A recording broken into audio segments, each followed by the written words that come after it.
Short film నేనే కానీ అని ఒక షార్ట్ ఫిలిం ఉంటుంది, అక్కడ నుంచి స్టార్ట్ చేసిన నేను కొత్త బంగారు లోకల్లో జూనియర్ ఆర్టిస్ట్ వెళ్తే ఒక 2 డైలాగులతో స్టార్ట్ చేసిన నా కెరియర్.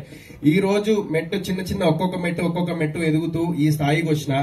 సో ఇలాంటి టైంలో నేను ఒకటే బిలీవ్ చేస్తా, just believe on your self, just fight చేస్తూ ఉండాలని చెప్పేసి ఒకటే బిలీవ్ చేస్తా, అదే చేస్తూ ఉన్నా ఇప్పటికీ. సో ఆ టైంలో నాకు అనిపించింది ఏంటంటే, ఫ్రాంక్లీ స్పీకింగ్, ఈ రోజు చెప్తున్నా నేను ఈ మాట, మీ అందరికి తెలియంది సార్, నేను ఒక యంగ్స్టర్స్ కి నేను ఒక 10 days back for something Sankranti టైంలో నేను ఫోన్లు చేసిన, లిఫ్ట్ చేసి సోయల్ అనగానే కట్, మళ్ళా తర్వాత ఫోన్లు చేస్తే లిఫ్ట్ చేయలేదు, అంటే సక్సెస్ఫుల్ హీరోస్.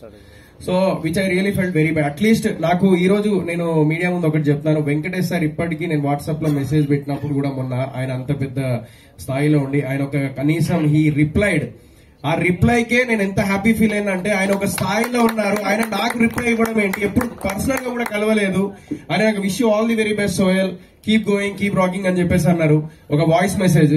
అలాంటిది నేను ఇప్పుడు ఒక సినిమా హిట్ కొట్టంగానే నేను అందరికి ఒకటే చెప్తున్నాను, ఎప్పుడు ఎలా ఉన్నామో అలాగే ఉందాము, అందరూ ఒకరికొకరు సపోర్ట్ చేసుకుంటూ ఉందాము, ఎందుకంటే ఎవరి దీపం ఎప్పుడు ఆరిపోతుంది తెలియదు, అలాంటి సిచ్యువేషన్ లో ఉన్నాము.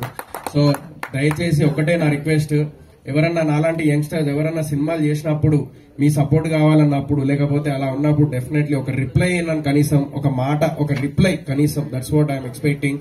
సో అదొక్కటి నాకు ఎక్స్పీరియన్స్ అయింది. ఆ టైంలో నాకు వచ్చిన ఆలోచన ఏంటంటే, ఎందుకు అంటే అందరు యాక్టర్సే కదా, every one or actors here, మేము బిగ్ బాస్ టీం అందరం ఒక ఫ్యామిలీస్ కి దగ్గర అయినాం. నాకు అప్పుడు ఒకటే థాట్ వచ్చింది, అరే ఎందుకు ఆన్లైన్ మనమే స్టార్ట్ చేద్దాం, చలో ఒకరికొకరు సపోర్ట్ చేసుకోండి. ఎందుకంటే ఎంతో మంది డిప్రెషన్ లో ఉంటారు, ఒక అంటారు ఒక ఏమంటారు అంటే ఆడియన్స్ లో కొంతమంది, అరే బిగ్ బాస్ చేసిన వాళ్ళు కనబడకుండా పోతారు, కనబడకుండా ఎక్కడికి పోలే, ఇదే సాక్షి. సో అందరూ ముందుకు వెళ్తూనే ఉన్నాం, ఏదో ఒక సినిమాలు చేస్తూనే ఉన్నాం, సో ఆర్టిస్ట్ గా ఎదుగుతూనే ఉన్నాము, ఏదో కష్టపడుతూనే ఉన్నాం, మీలో ఒకరిగా ముందుకు వస్తూనే ఉన్నాము. సో మీ అందరు ఆడియన్స్ సపోర్ట్ కావాలి, అదంతా మాకు ఒక ప్లాట్ఫామ్. నెగిటివ్ ఉంటది, పాజిటివ్ ఉంటది, తిట్లు ఉంటాయి, నెగిటివ్ కామెంట్స్ ఉంటాయి, పాజిటివ్ ఉంటాయి, అన్ని తీసుకొని అది దాడుతూ ముందుకెళ్లడం అనేది, అది నాకు తెలిసి ఇంట్లో కూర్చొని జస్ట్ టీవీ చూసినంత ఈజీ కాదు, చాలా కష్టపడుతున్నాం అందరం. సో మీ అందరు సపోర్ట్ కావాలి. సో చిన్న సీరియల్ అయినా, వెబ్ సిరీస్ అయినా, రియాలిటీ షో అయినా, ఎవరైనా కూడా వాళ్ళు అక్కడి నుంచి ఏదైనా సినిమా చేస్తే అందరు సపోర్ట్ చేయండి, అదొక్కటే కోరుకుంటున్నా. ప్రతి ఇండస్ట్రీలో, బాలీవుడ్ లో షారూక్ ఖాన్ ఉన్నారు, ఆయుష్మాన్ ఖురానా ఉన్నారు, సుశాంత్ సింగ్ రాజ్పుత్ ఉన్నారు, తమిళ్లో వచ్చేసి మన శివకార్తికేయన్ గారు ఉన్నారు, మన విజయ్ సేతుపతి గారు ఉన్నారు, అండ్ కెవిన్ న్యూ, మళ్ళీ కన్నడలో ద గ్రేట్ యాక్టర్ యష్ ఉన్నారు. సో వీళ్ళందరూ సీరియల్ నుంచి, చిన్న స్క్రీన్ నుంచే స్టార్ట్ అయిన వాళ్ళు.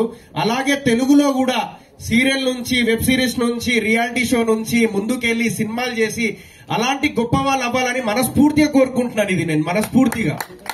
So hard work never fails, అది ఒకటే నేను అనుకుంటా. ఇక్కడ అందరూ సినిమాలు చేసిన వాళ్ళే, సినిమాలు చేస్తున్న వాళ్ళే. సో ఏదో ఒక స్థాయిలో ఉన్న దాంట్లో సరిపెట్టుకుంటూ సినిమాలు చేసుకుంటూ వచ్చిన బడ్జెట్ తోని మా ప్రయత్నం మనం చేసుకుంటూ ఉన్నాము.